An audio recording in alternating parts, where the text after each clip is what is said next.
বলা হয়ে থাকে যে শ্রীরামচন্দ্রজির এই মন্দিরটিকে কেন্দ্র করেই তথা শ্রীরামচন্দ্রের নাম অনুসারেই এই নগরীর নাম করা হয় শ্রীরামপুর। নমস্কার, শ্রীরামপুর সিরিজের দ্বিতীয় পর্বে সবাইকে স্বাগত জানাই। আগের পর্বে আপনারা দেখেছিলেন মাহেশের জগন্নাথ মন্দির, Denmark travel, Denmark government house ও সেন্ট অলিভ চার্চ। চলুন আজ দেখে নিই শ্রীরামপুরের আরও কিছু বিখ্যাত এবং দর্শনীয় স্থান। এখন আপনারা দেখছেন শ্রীরামপুরের মাহেশের বিখ্যাত জগন্নাথ দেবের মাসি বাড়ি। প্রতি বছর রথযাত্রার সময় শ্রীরামপুরের মাহেশের ওই মন্দির থেকে শ্রী জগন্নাথ দেবকে এই মাসি বাড়িতে এনেই রাখা হয়। এই যে দেখছেন মাসি মেশোর মূর্তি বর্তমানে ওপরে রয়েছে, ঠিক এই জায়গাতেই অধিষ্ঠান করেন জগন্নাথ দেব। রথযাত্রার পর 7 দিন ধরে জগন্নাথ দেবকে এই মাসি বাড়িতে নিয়মিত সেবা চর্চা করা হয়। এই মাসির বাড়িতেই আলাপ হয়েছিল জগন্নাথ দেবের মন্দিরের তথা এই মাসির বাড়ির অন্যতম সেবায়ত সঞ্জয় বাবুর সাথে। শুনে নিন তার মুখে কিছু তথ্য। জয় জগন্নাথ। 627তম মাহেশের জগন্নাথ দেবের মেসোমাসি বসে আছেন। উনি গোপীনাথ, রাধারানী, গোপাল, দামোদর, রামকৃষ্ণ পরমহংস দেব আছেন, মা সারদা দেবী আছেন, বানেশ্বর শিব আছেন। এই মাহেশের জগন্নাথ, যা পুরীর পরে দ্বিতীয় প্রাচীন হুগলি জেলা শ্রীরামপুর মাহেশে। এবছর এই সামনে আসছে বছর 628 বছরে পদার্পণ করে। এই হলো মাহেশের জগন্নাথের মেসোমাসির বিগ্রহ। আর যখন উনি রথের সময় 7 দিন থাকেন মাসির বাড়িতে, তখন ওনারা এই বেদির মধ্যেই বসে। তখন উনি উপরের জায়গা থেকে নিচের জায়গা ওনাদের জন্য ছেড়ে দেয়। তারপরে রথের দিন আমাদের মাহেশের যে রথের দিন উনি বারান্দায় চলে যান, বারান্দায় বেরিয়ে যান। উনিও মহাপ্রভু বারান্দা থেকে বেরিয়ে আসে, গর্ভগৃহে থেকে বারান্দায় বসে। বসার পরে এনারা এখানে বসে ওনাদের আহ্বান করে কখন ওনারা আসবে। তারপরে রথের ঠিক 3:45 থেকে 4টের মধ্যে আমাদের প্রথম রথের রশিতে টান পড়ে যায়। রথ ঘুরে করে ভক্তদের মাঝখান দিয়ে ভক্তরা সব টেনে নিয়ে এসে জিটি রোডের ধারে রাখা হয়। ওখান থেকে প্রভুকে নামিয়ে নিয়ে এসে এই মন্দিরে বসানো হয়। 7 দিন ধরে মহাপ্রভু বিরাট ভোগ হয়। সন্ধ্যা আরতি কীর্তন, যেমন মহাপ্রভুকে একদম আনন্দ সহকারে আমরা মাসিবাড়িবাসী মিলে সবাই আনন্দ সহকারে মহাপ্রভুর সেবা করি। জয় জগন্নাথ।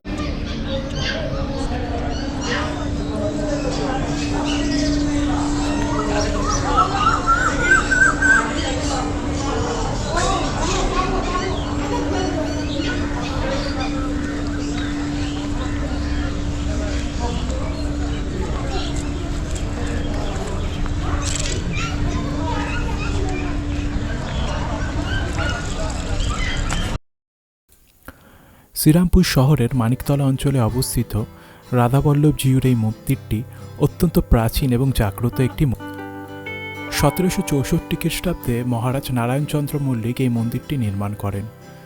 বর্তমানে এই মন্দিরটি রক্ষণাবেক্ষণ করেন একটি ট্রাস্ট এবং সেই ট্রাস্টের তত্ত্বাবধানে যাবতীয় উৎসব পালন করা হয় এই মন্দিরে। চলুন দেখে নিই এই মন্দিরের কিছু দৃশ্য।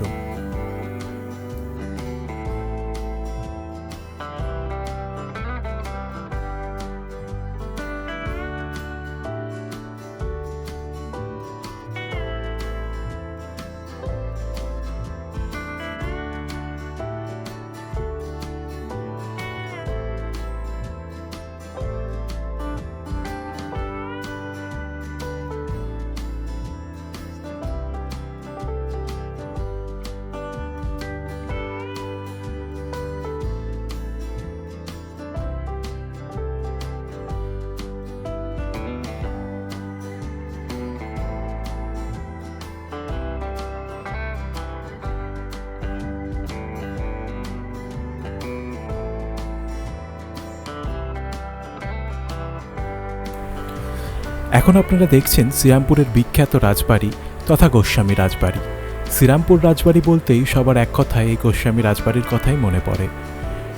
একটি বিখ্যাত বাংলা সিনেমা ভূতের ভবিষ্যৎ সিনেমার শুটিং হয়েছিল এই রাজবাড়িতে।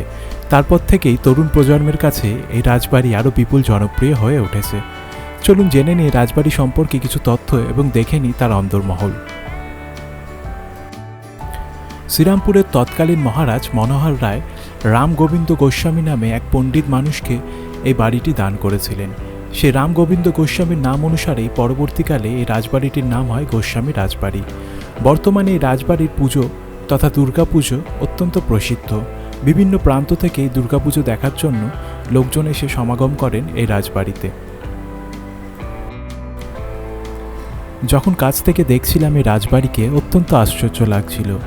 কয়েকশো বছর আগে কোথায় ছিল আমাদের ইতিহাস, কোথায় ছিল আমাদের স্থপতি। সারা দেশে তথা সারা বিশ্বের কাছে নিদর্শন হয়ে থাকত এই বাংলা তথা কলকাতার এমন কিছু বিখ্যাত নিদর্শন এখনও রয়েছে। সেইগুলোই অনুভব করছিলাম এবং মনে মনে কল্পনা করছিলাম কেমন কয়েকশো বছর আগের এই রাজবাড়ি আর বর্তমানেই বা এর অবস্থা কেমন। সত্যি আশ্চর্য লাগে। চলুন দেখে নিয়ে রাজবাড়ির কিছু দৃশ্য।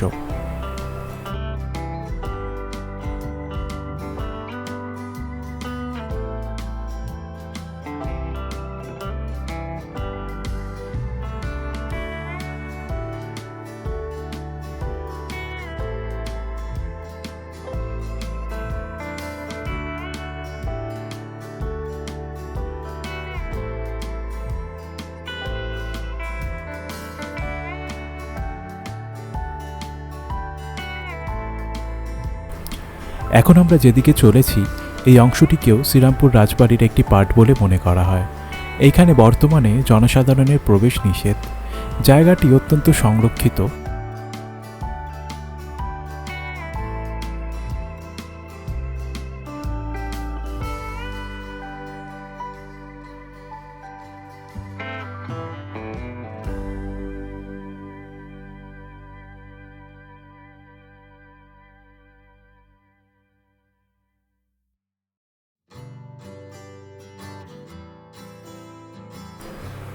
বাংলা ভাষার তথা বাংলা ভাষার অক্ষরের ইতিহাসে শ্রীরামপুর শহরের তথা প্রাচীন ফেডরিক নগরের খ্রিস্টান মিশনারিদের ভূমিকা অপরিসীম।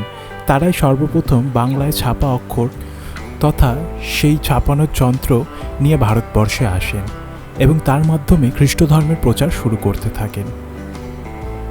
এখন আপনারা দেখছেন জননগর ব্যাপটিস্ট চার্চ।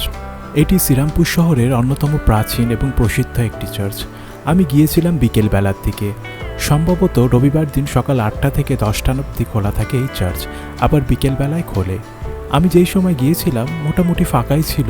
কিছু কিছু লোক আসছিল বিকেলের দিকে তাদের প্রার্থনা জানাতে। চলুন দেখে নিই এই চার্চ এবং চার্চের আশেপাশের কিছু অংশ এবং চার্চের অন্দরমহল।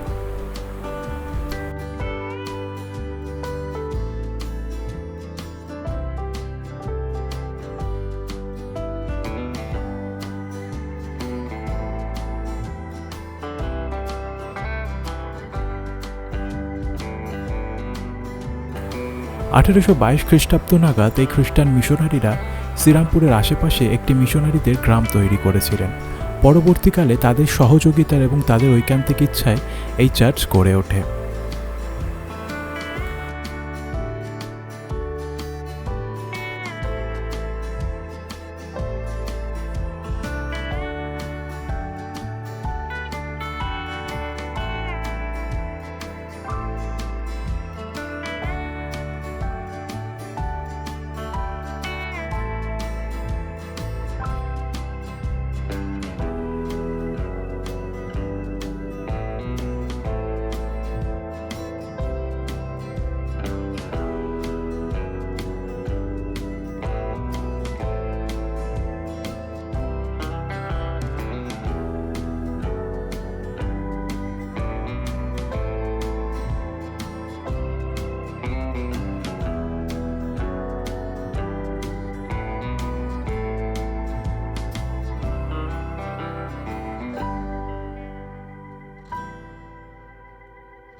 জননগর ব্যাপটিস্ট চার্চ দেখার পর চলে গিয়েছিলাম শ্রীরামপুরের প্রসিদ্ধ এবং প্রাচীন একটি খাবার দোকান বাসন্তী কেবিনে।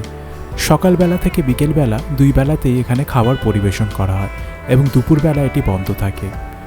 ভাজাভুজি এবং প্রাচীন কেবিন কালচারের এক অন্যতম ঐতিহ্য বলা যেতে পারে এই বাসন্তী কেবিনকে। নানা প্রান্ত থেকে লোকজন এসে ভিড় করেন ঐতিহ্যের মধ্যে কিছুটা স্বাদ গ্রহণ করার জন্য। প্রাচীন ঐতিহ্যকে ধরে রেখেই তার মধ্যেই খাবার পরিবেশন করেন এই কেবিনের লোকজন। এখানে দেখতে পাচ্ছেন যে শ্বেত পাথরের টেবিল থেকে কাঠের চেয়ার, প্রাচীন ঐতিহ্যের নিদর্শন। কথা বলে নিয়েছিলাম এই কেবিনের বর্তমান মালিকের সাথে। তার মুখেই শুনে নিন এই কেবিনের ইতিহাস এবং কেবিন সম্পর্কিত কিছু তথ্য।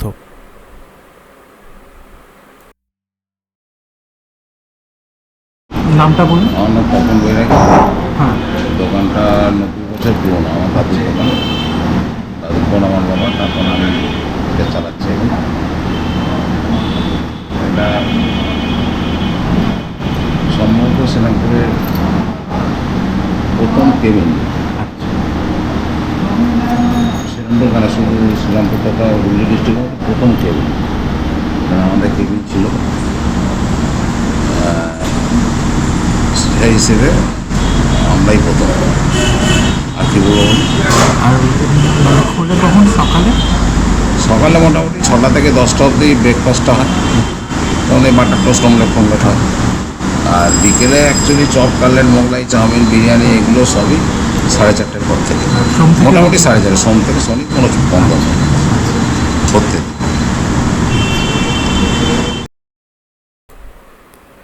পশ্চিমবঙ্গে যে কটি কলেজ বর্তমান রয়েছে, যদি অবস্থানের দিক থেকে বলতে হয় তাহলে আমার কাছে সর্বপ্রথম স্থানে থাকবে এই শ্রীরামপুর কলেজ। একদিকে বয়ে চলা নদী, তার অপর দিকে এই কলেজ। শ্রীরামপুর তৈরি এই কলেজ বর্তমানে পশ্চিমবঙ্গের অন্যতম শ্রেষ্ঠ শিক্ষা প্রতিষ্ঠান।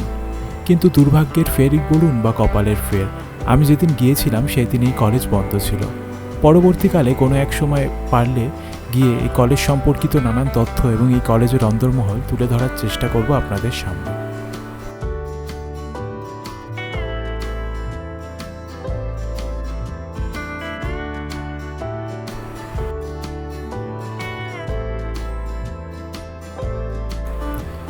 এবারের মতো শ্রীরামপুর ভ্রমণ শেষ করে চলে গিয়েছিলাম শ্রী দুর্গা মিষ্টান্ন ভাণ্ডারের প্রসিদ্ধ কুলফি টেস্ট করতে।